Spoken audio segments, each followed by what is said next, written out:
Construir es más que puro edificar.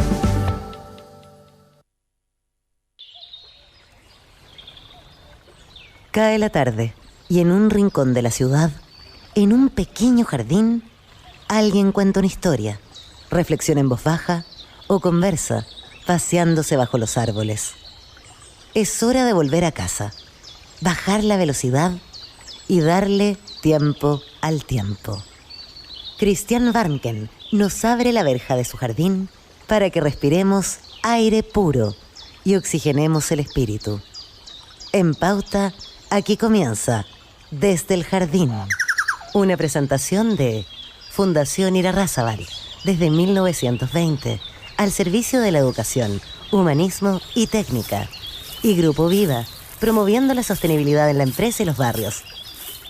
Lo esencial de toda exploración será volver al propio jardín y ver las cosas por primera vez, decía el poeta T.S. Eliot.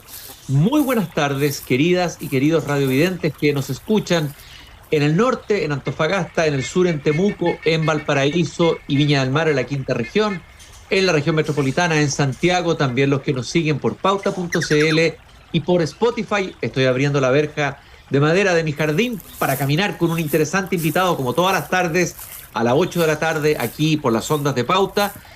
Y claro, uno se preocupa de su propio jardín, de su metro cuadrado. Yo riego mis árboles, han florecido unos ciruelos, unos cerezos, unos aromos habían florecido antes. Tengo un avellano sureño. Hay varios árboles florecidos, la primavera se acerca, pero lamentablemente pareciera que el mundo se encamina más bien a un invierno. Lo que ha ocurrido en Israel y está ocurriendo en Palestina hoy día es motivo de preocupación para cualquier ser humano consciente.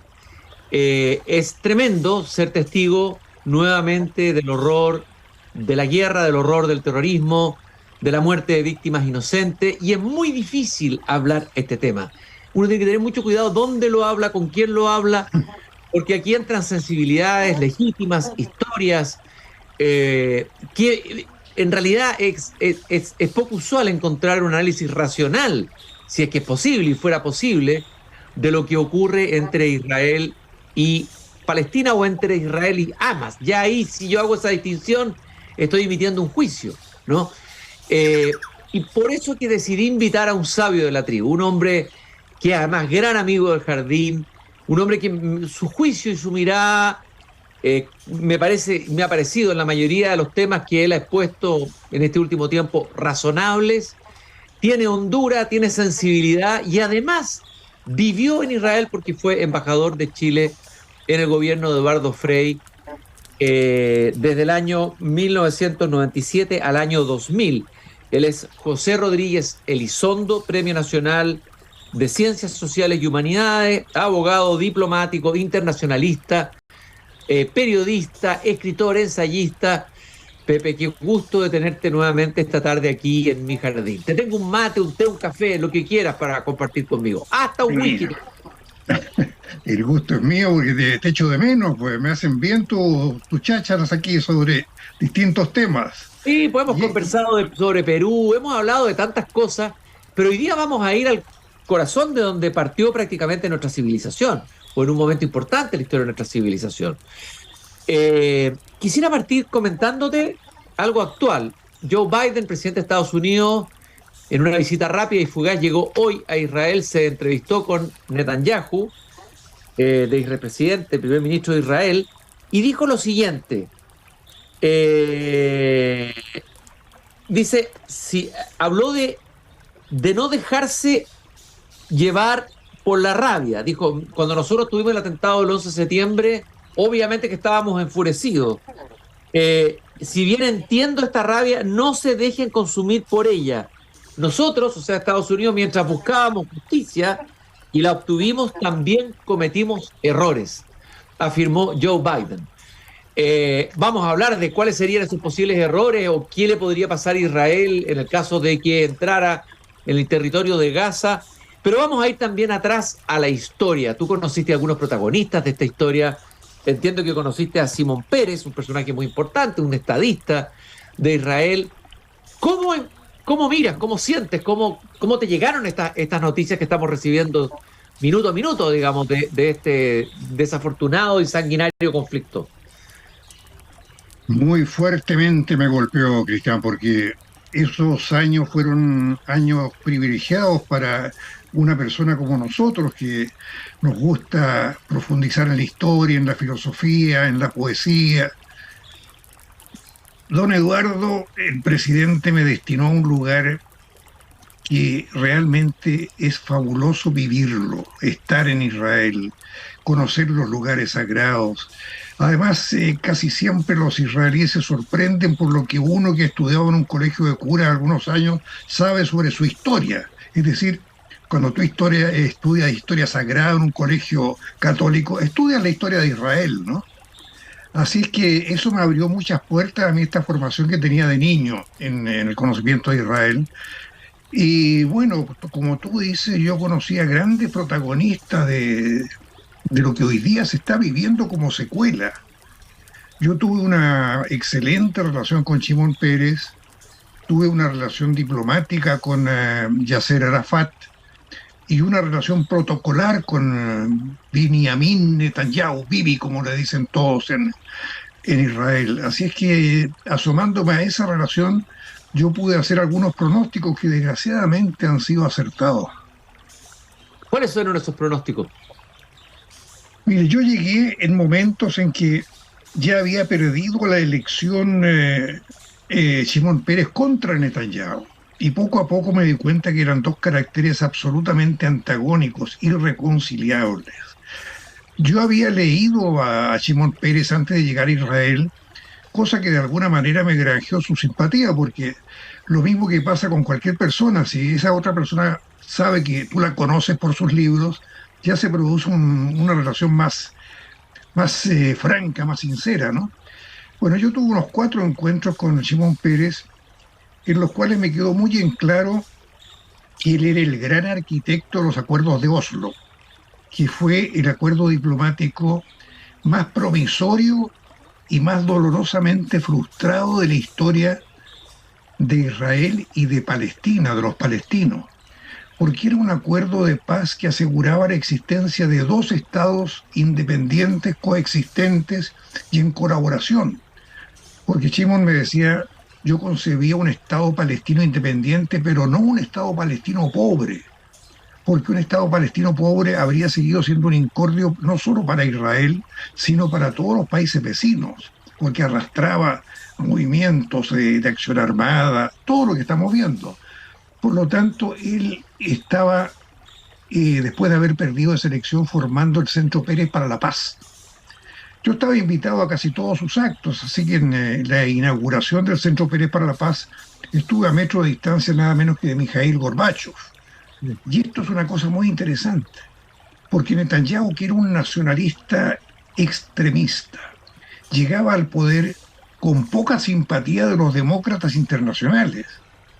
Y Shimon Peres tenía la convocatoria de los más grandes líderes demócratas del mundo.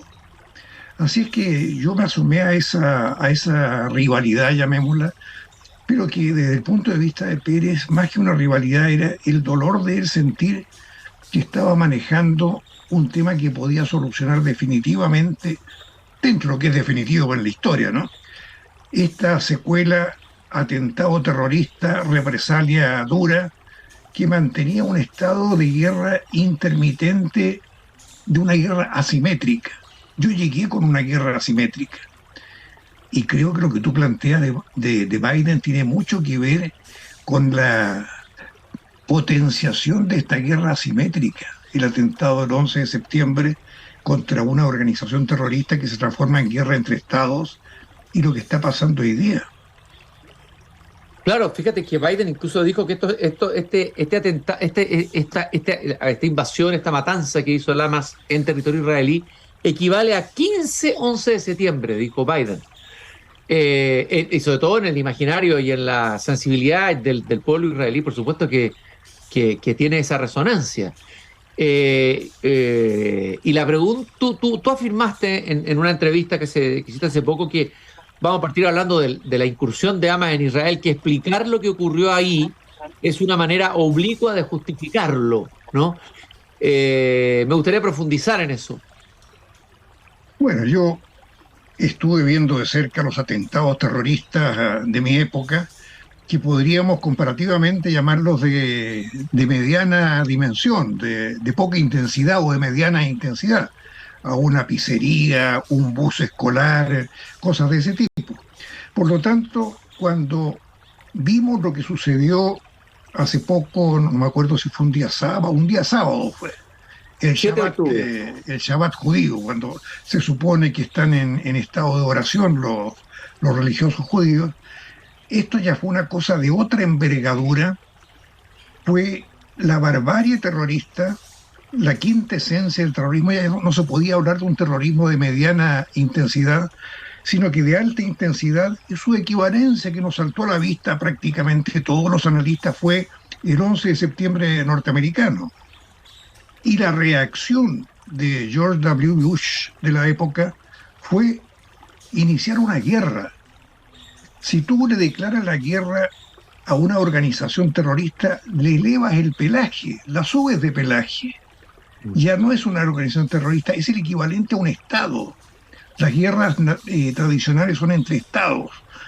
Y por todo lo que siguió después, los norteamericanos se dan cuenta de que lejos de desaparecer, el terrorismo se multiplicó, se multidimensionó de muchas maneras. Vino después ISIS, el Estado Islámico, los organismos del Medio Oriente crecieron. Por lo tanto, lo primero que yo pensé cuando vi eso, caramba, esto hay que condenarlo absolutamente, no hay que tener ninguna vacilación. Y cuando yo empecé a escuchar explicaciones de que era una especie de el equivalente a los 30 pesos 30 años, ¿no? Estaban reaccionando los terroristas de Hamás de una manera explicable por todo lo que había sucedido en el pasado. Entonces yo dije, caramba, estamos mal en esto. Estas explicaciones son justificaciones del terrorismo. Tú puedes hacer mil comparaciones en la dimensión doméstica, cuando los delincuentes no son delincuentes, sino que son vengadores sociales. Es un poco la justicia social que está en juego. Entonces nada significa nada y todo significa todo. Bueno, y justamente el gran problema, Cristian, es que estaba en el gobierno de Israel el líder nacionalista que hizo fracasar los acuerdos de Oslo. Entonces, Netanyahu, ¿no? Que Netanyahu reaccionó de una manera previsible para quienes conocemos la política de Netanyahu. Él proclamó de inmediato un ataque hasta conseguir la victoria definitiva, de victoria en victoria hasta la derrota final, digo yo. Porque eso ha sido la historia del terrorismo. Bush prometió una victoria contra el terror,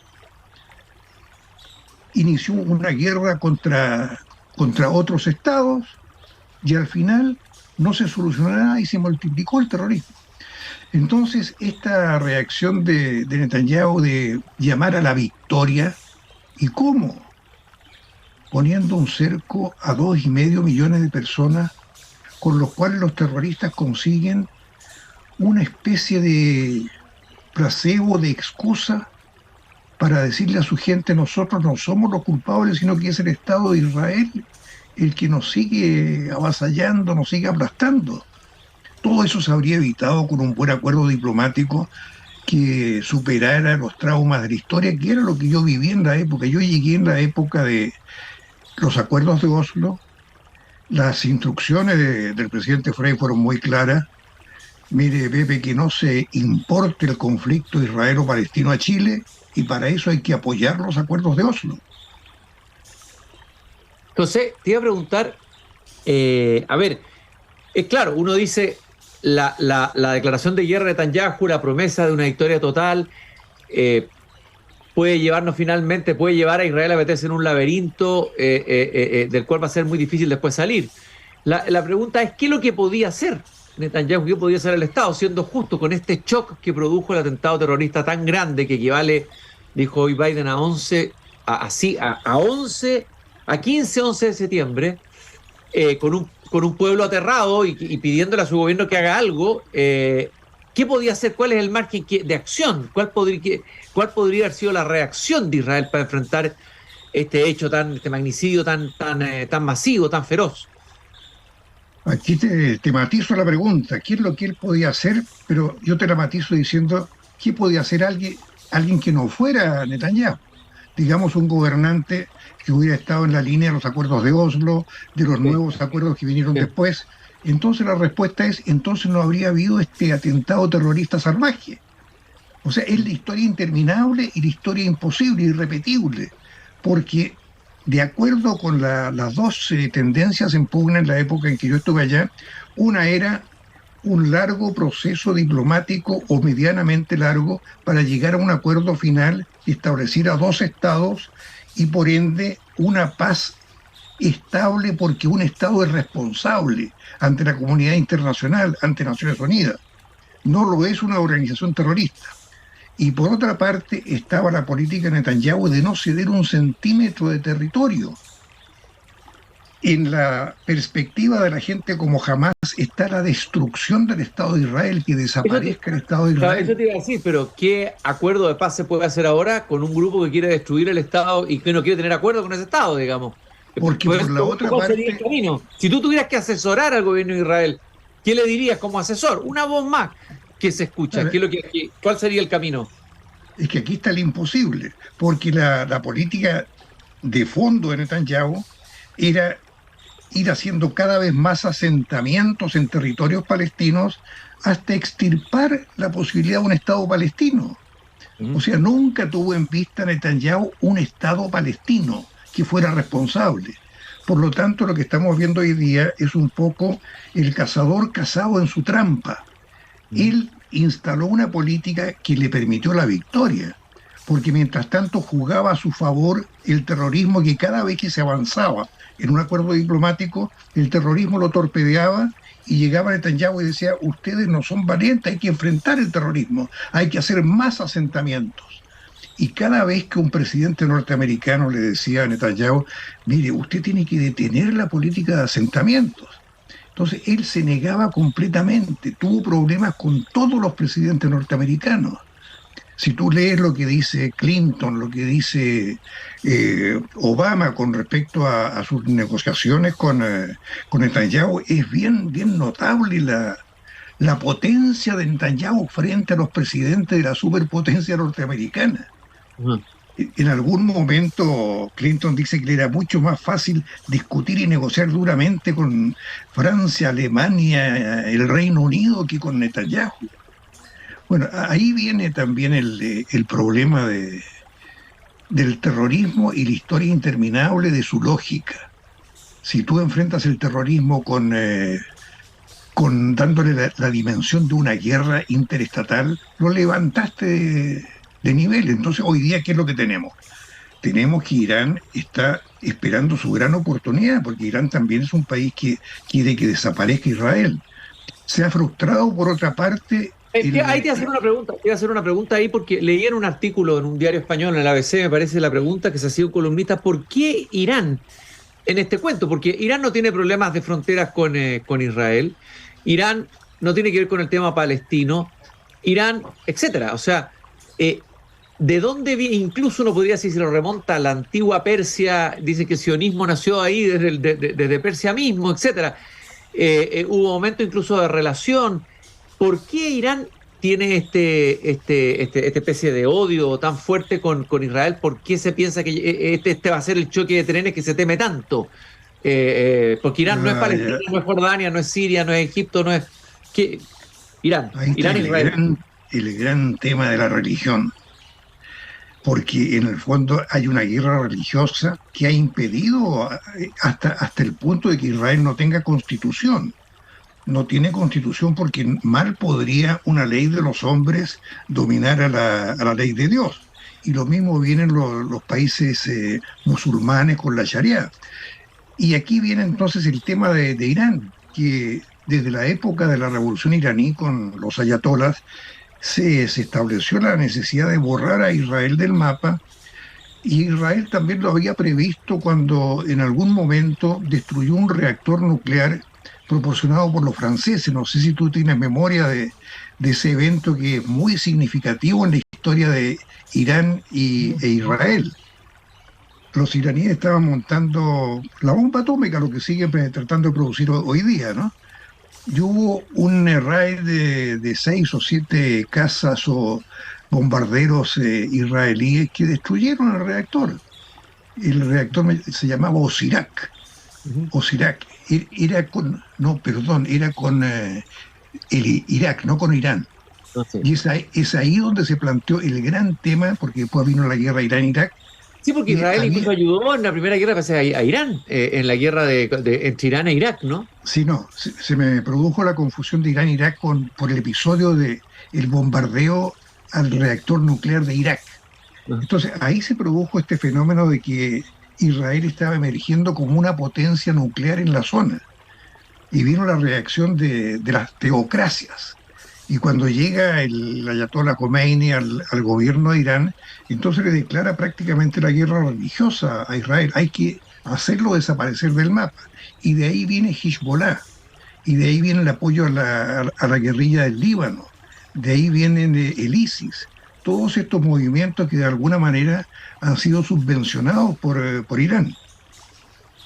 Estoy conversando y paseando por el jardín hoy día, miércoles 18 de octubre del año 2023, en medio de una situación internacional y particularmente en Israel y Palestina extremadamente delicada, grave. A ver, bueno, lo que tú nos estás contando nos muestra que tenemos dos actores enfrentados, digamos, un Estado y un grupo terrorista al que, según tú, al declararle la guerra como Estado, le levantas el nivel y lo colocas como Estado también. La pregunta es, ¿qué le espera a Israel en Gaza, en Palestina? ¿Qué es lo que hay ahí? ¿Es una trampa? ¿Lo está llevando Hamas a una trampa? ¿Cuál crees tú que es el objetivo de Hamas con este atentado? ¿Y por qué lo hicieron ahora? ¿Por qué lo hicieron en esta circunstancia y no antes y esperaron todo este tiempo en silencio, dándole la impresión a Israel que Hamas no tenía ninguna intención de ejercer acción terrorista ninguna? Y sale con esta mega acción terrorista, digamos. Porque incluso con un gobierno del tipo nacionalista, territorialista como el de Netanyahu, Israel ya por cansancio, por diplomacia, por buena diplomacia, había tenido éxitos enormes en su relación con otros países árabes. Ya había tenido con Bahrein, Emiratos Árabes Unidos, con Marruecos, y estaba fraguándose un gran acuerdo de relaciones diplomáticas con Arabia Saudita, el gran enemigo de Irán, dentro de la geopolítica del Medio Oriente. Y esto estaba dentro de lo que se llama el Plan Abraham, o Abraham, como dicen los norteamericanos. Y ese fue el contexto en el cual seguramente el pensamiento geopolítico fue: si Arabia Saudita establece relaciones normales con Israel, se acabaron todas nuestras posibilidades de hacer desaparecer a Israel del mapa. Entonces fue un momento en el cual hay que poner toda la carne al asador. Y esa carne vino de la Franja de Gaza. Y vino de del terrorismo de Hamas en Gaza, que a su vez era el antagónico del gobierno de Cisjordania de Mahmoud Abbas, porque aquí hubo una guerra civil entre facciones palestinas. ¿Y cuál es la reacción hoy día de Hamas, la que tú puedes hipotetizar? Bueno, si esto fue tan terrible y nosotros fuimos condenados por toda la gente normal del mundo por este atentado salvaje, tenemos que hacer una cosa, fraguar algo que nos permita que nuestros ciudadanos de Gaza no nos aborrezcan. Porque ¿qué es lo que harías tú si fueras un habitante de Gaza? Cada vez que había un atentado sabías que iba a haber una represalia. Y si la represalia es la que estás sufriendo hoy día, esos 2 millones de habitantes de Gaza, de repente dices, bueno, pero miren el lío en que nos metieron nuestros gobernantes. Entonces, aquí está también un problema interno de política de quienes gobiernan Gaza. ¿Cómo salimos de este trance? Bueno, entonces viene el otro gran tema, porque esto lo hace lo más complicado en la historia del mundo, a mi juicio, de este conflicto. ya no existe el orden mundial de la Guerra Fría. El orden mundial de la Guerra Fría de algún modo te garantizaba una seguridad entre las grandes potencias. Hoy día hay una multipolaridad, ya no es una bipolaridad como en la Guerra Fría, y una bipolaridad en la cual una de las grandes potencias está en su guerra propia con Ucrania. Estados Unidos hoy día ya no es Estados Unidos de antes, que era una garantía de democracia después del intento de golpe de Estado de Trump, de autogolpe de Estado. Se ha desprestigiado. Entonces, es más débil el apoyo que puede prestar Estados Unidos porque en parte su apoyo está comprometido con otra gran guerra. Todo esto son cálculos geopolíticos y geoestratégicos que han hecho los terroristas de Hamás. Así que hay, como diría Hamlet, hay método en su locura, ¿no? Lo que nos parece una locura, había un razonamiento metodológico de carácter geopolítico que era bastante plausible. Por lo tanto, aquí viene la otra gran pregunta.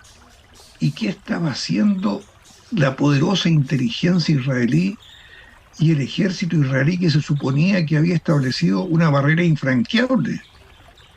Y la pregunta es la siguiente, porque bueno, se ha comentado mucho de esto, digamos, la sorpresa de la casi ineptitud completa de la inteligencia israelí para prevenir y para defender a su propio pueblo de este acto terrorista tan brutal y tan deleznable. Se han hecho conjeturas, han habido casos de fallos de inteligencia, de un tipo de inteligencia esta tan grande como el que vimos. ¿Y cuál es la hipótesis tú más cierta, digamos? ¿Se juntaron varios factores y confluyeron en un elemento? ¿Fue infiltrado el Mossad y el otro servicio de inteligencia que no sé cómo se llama, israelí, no recuerdo el nombre? ¿Qué es lo que puede explicar una falla de esta envergadura, Pepe, en tu experiencia, digamos? Mire, en mi experiencia real, yo creo que Netanyahu fortificó su inteligencia y su capacidad militar en Cisjordania. Ya consideró que Gaza tenía que cocinarse solo, porque el hecho de que Sharon haya sacado a todos los asentamientos israelíes de Gaza era una especie de consuelo para los gobiernos nacionalistas. Decían, bueno, si los de Gaza quieren pelear con Mahmoud Abbas y con Cisjordania, que se cocinen ellos en sus peleas y olvidémoslo. Concentró entonces su capacidad de inteligencia y militar en Cisjordania. Esa es una hipótesis. Estableció un sistema electrónico, un sistema tecnológico de vallas muy seguro, absolutamente seguro, según los entendidos en Israel. Pero sucedió lo que sucedió. No hubo reacción oportuna, murieron 30.000 israelíes, hombres, mujeres, niños, ancianos, hubo 100 o 200 rehenes y surgen todo tipo de hipótesis. Una hipótesis: el gobierno de Netanyahu era débil porque está siendo acusado por la mitad de Israel por líos que tiene con el Poder Judicial, porque está sometido a procesos judiciales por corrupción, porque ya no le va a ser fácil seguir perpetuándose en el gobierno. Entonces, y aquí viene una hipótesis terrible, necesitaba un atentado terrorista como los de antes, los que le habían permitido, por ejemplo, derrotar a Shimon Peres y a los diplomáticos que estaban fraguando los acuerdos de Oslo. Yo te digo una experiencia visual que yo tuve en mi época de embajadora ya. Yo concurría a todas las reuniones de la campaña electoral de la época. Y me acuerdo una de Netanyahu en la cual él estaba hablando, es muy histriónico, muy gesticulante. Yo iba con un traductor al lado y de repente me traducía las cosas más importantes. Hasta que en un momento Netanyahu grita, agita los brazos y empieza con un estribillo, que era como una cosa, como un mantra. Yo le digo, ¿qué están diciendo? ¿Y sabe lo que estaba diciendo Netanyahu hacia Pérez y hacia los supporters, los votantes de Pérez? Tienen miedo, tienen miedo. Él estaba reivindicando su posición de no ceder un centímetro en Oslo y estaba acusando a Pérez y a sus hinchas de tener miedo. O sea, ese era su razonamiento primario: tienen miedo. Nunca lo olvidaré porque fue una escena inolvidable. Bueno, cuando yo conversé con Pérez, vi la otra cara de la medalla, que es muy importante. Pérez nunca fue militar profesional. Casi todos los gobernantes de Israel han sido oficiales del ejército. Pero él construyó el poder militar israelí. Él era el segundo de Ben Gurión, el padre de la patria de Israel, y su gran afán fue estructurar una capacidad militar superlativa para Israel, incluyendo la capacidad nuclear. Una vez que la construyó, la filosofía de Pérez fue: ahora podemos estar medianamente tranquilos porque no hay ninguna victoria militar que asegure la larga vida de Israel, salvo la paz. La seguridad está en la paz. Y ahí empieza a diseñar la arquitectura de los acuerdos diplomáticos de Oslo. O sea, primero una fuerza sólida y después la diplomacia. Y la paradoja quiere que cuando llega Netanyahu al gobierno, promete la victoria eterna a sus votantes porque no hay ninguna posibilidad de paz con los palestinos. ¿Tú te das cuenta el enorme intríngulis que esto significa? Desde luego. Encima en ese discurso le está diciendo a Pérez: tienen miedo. Muy interesante esta conversación que hemos tenido esta tarde, Pepe. José Rodríguez Elizondo, ex embajador de Chile en Israel, analista internacional, diplomático, abogado, escritor, Premio Nacional de Ciencias Sociales y Humanidades. Creo que voy a tener que invitarte de nuevo, se nos acabó el whisky, era muy poquito el que te eché en el vaso recién. Te voy a tener un muy buen whisky la próxima vez para seguir conversando. Lamentablemente, pienso que las malas noticias van a seguir. Este es un escenario que puede llevar para cualquier deriva y hay que seguir pensando y analizando en profundidad. Hay que informarse, no hay que dejarse llevar por las primeras impresiones y primeras emociones. Tenemos que todos informarnos y saber un poco más de la historia que tú también nos has contado aquí.